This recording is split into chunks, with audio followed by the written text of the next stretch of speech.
Assalamualaikum warahmatullahi wabarakatuh. Saya Salman Abdillah dan di video ini saya akan menjelaskan sedikit tentang public relation dan manajemen krisis. Ada banyak pengertian tentang krisis secara definisi dan dilengkapi dengan uraian penjelasannya. Dalam bahasa Yunani, krisis berarti keputusan. Ketika krisis terjadi atau perusahaan harus memutuskan hal yang harus dilakukan, bergerak ke kiri atau bergeser ke kanan, ke bawah atau ke atas, bertarung atau melarikan diri.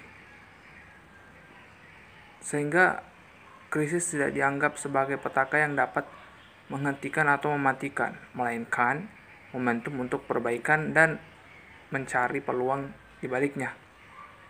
Krisis public relations adalah peristiwa rumor atau informasi yang membawa pengaruh buruk terhadap reputasi, citra, dan kredibilitas perusahaan.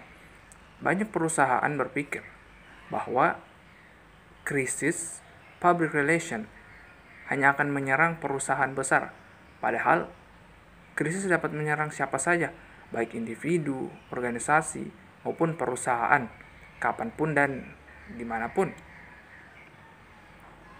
Krisis tidak bisa diprediksi datangnya. Jalan terbaik untuk menghadapinya adalah dengan mengetahui dan membuat perencanaan. Menurut Firsan Nova, dalam bukunya Bagaimana Public Relation Menangani Krisis Perusahaan, ada beberapa hal penyebab terjadinya krisis, seperti krisis karena bencana alam, krisis karena kecelakaan industri, krisis karena produknya yang kurang sempurna, krisis karena hubungan kerja yang buruk, krisis karena terkait masalah kriminal, krisis keuangan, dan krisis public relations. Seperti aktivitas bisnis lainnya, krisis memiliki siklus kehidupan. Lamanya waktu untuk masing-masing tahapan tergantung dari seberapa efisien manajemen menghadapi krisis tersebut. Manajemen bertanggung jawab untuk mencari penyelesaian masalah dari krisis yang timbul dengan menggunakan berbagai cara yang mungkin dilakukan. Diawali dengan rasa percaya diri yang tinggi, menggunakan semua kemampuan dan keahlian yang dimiliki, dan diakhiri dengan kemampuan untuk meminimalkan kemarahan atau ketakutan publik tanpa membahayakan cash flow atau reputasi perusahaan. Jika seorang manajer berhasil mengatasi krisis tanpa diketahui oleh publik, maka manajer tersebut telah membuktikan kapasitas dan kemampuannya. Krisis tidak bergerak spontan. Ia selalu diawali dengan gejala yang kadang tidak terlihat atau terdeteksi oleh perusahaan, sehingga kurang tepat jika ada statement dari perusahaan atau organisasi yang mengatakan jika krisis di perusahaan mereka itu datangnya tiba-tiba. Kenapa? Karena krisis bergerak dari satu tahap ke tahap lainnya. Ketika tidak diadaptasi pada tahap awal, ia akan makin meluas dan merugikan organisasi dan publiknya. Dalam buku Krisis Public Relation, ada 5 tahapan dalam siklus hidup krisis yang harus dikenal dan dipahami. Yang pertama itu adalah tahap pra-krisis atau tahap sebelum krisis. Nah, tahap ini adalah kondisi sebelum sebuah krisis muncul. Benih krisis sudah ada, sehingga jika muncul suatu kesalahan yang kecil saja, krisis dapat terjadi.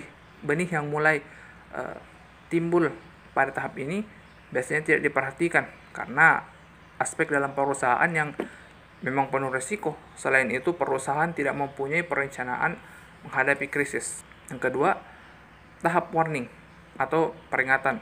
Nah, tahap ini dianggap sebagai salah satu tahap yang paling penting dalam hidup krisis. Di dalamnya, suatu masalah untuk pertama kalinya dikenali, dapat dipecahkan, diakhiri selamanya, atau dibiarkan berkembang menuju kepada kerusakan yang menyeluruh. Yang ketiga, tahap akut. Nah, pada tahap ini, krisis mulai terbentuk. Media dan publik mulai mengetahui adanya masalah. Jika krisis sudah sampai pada tahap ini, perusahaan tidak dapat berdiam diri karena sudah mulai menimbulkan kerugian. Saat inilah berbagai dokumen dan modul untuk menghadapi krisis harus dikeluarkan dan digunakan. Yang keempat, tahap clean up atau pembersihan. Saat masalah melewati tahap warning tanpa diselesaikan, maka kerusakan perusahaan mulai timbul. Inilah waktunya untuk memulihkan perusahaan dan kerugian, setidaknya menyelamatkan apa saja yang tersisa, baik sisa produk, ya jika dapat diaplikasikan, reputasi, citra perusahaan, kinerja, dan lini produksi. Yang kelima, tahap post krisis atau tahap sesudah krisis. Inilah tahap yang telah disebutkan sebelumnya, yakni perusahaan seharusnya bereaksi saat suatu krisis muncul ke tahap warning. Jika sejak awal tidak dihentikan, krisis akan terjadi. Namun, jika perusahaan dapat memenangkan kembali kepercayaan publik dan dapat beroperasi kembali dengan normal, maka secara formal dapat dikatakan krisis telah berakhir. Perusahaan sebaiknya selalu memiliki rencana dalam menghadapi krisis dan menghindari keputusan yang justru akan membuat perusahaan terperosok lebih jauh ke dalam krisis. Mereka harus tahu skenario yang terburuk yang akan terjadi dan harus mempunyai plan dalam menghadapinya. Apabila pencegahan krisis tidak berhasil, maka ada beberapa langkah yang dapat dilakukan untuk mencegahnya, seperti melakukan penilaian yang objektif terhadap penyebab krisis, menentukan apakah penyebab terjadinya krisis memiliki dampak jangka panjang atau hanyalah fenomena sesaat. Kemudian perhitungkan setiap kejadian dalam krisis dengan cermat sehingga setiap peristiwa yang terjadi dapat diantisipasi dengan baik. Kemudian memusatkan perhatian pada upaya menyelesaikan masalah dan memanfaatkan setiap peluang yang ada untuk memperbaiki keadaan serta segera bertindak untuk melindungi cash flow perusahaan. Untuk menyelesaikan krisis, manajemen harus memiliki krisis management plans yang didesain secara teliti untuk menghadapi berbagai level krisis yang mungkin terjadi.